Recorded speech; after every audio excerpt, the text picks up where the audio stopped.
Okay, so in section 9.4.2, we consider a Cournot game in which there is imperfect information not just about the cost that player 2 has for production, but also about the information that player 1 has about the cost of player 2's production. So now there are still two types of player 2s.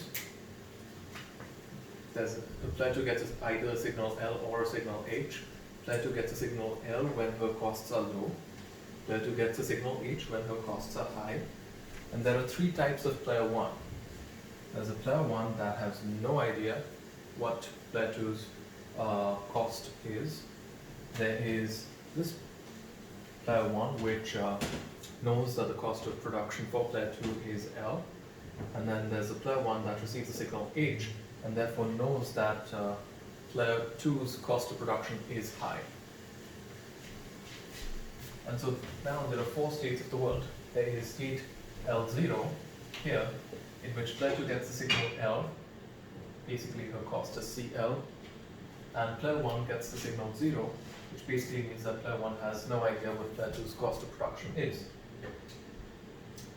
There's the state of world H0, in which player 2's cost of production is CH, and so this is marginal cost when I say cost of production here, and player 1 doesn't know what player 2's marginal cost is.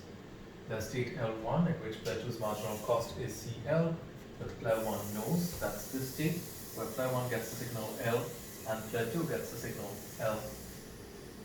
And then finally there's the state of the world H1 in which player 2's cost of production is CH, and player 1 knows about that. So because, this will be entirely analogous to the exercise we just conducted in the previous video. So in that video, we had just one type of player 1 and two types of player 2. So that was just basically the upper part of this game. And player 1's best responses depended upon what each type of player 2 would do in equilibrium. Here, there are three types of player 1 and two types of player 2. For each type of player 1, it will be important in equilibrium to know what each of the two types of player 2 is doing. So each type of player 1 will have a best response function which takes into consideration the actions chosen by the two types of player 2. And for each of the three, that will hold for each of the three types of player 1. There are two types of player 2, and for each of those two types, the actions that will be taken by player 1 of each of these three types will be important. So in each type of player 2's best response function, there will be three different player 1 quantities. So what I want you guys to do now is read section 9.4.2, so pages 287 to 88 of the book, and do exercise 288.1. The solution is already posted on Canvas. The reason I'm not doing it on the board is, one, it's completely analogous to what we did earlier, and two, it's just an annoying amount of algebra. So that I think you guys can handle on your own. It's just algebra.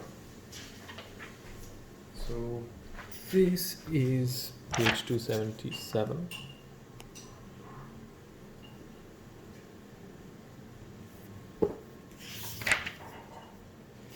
And this is page 288.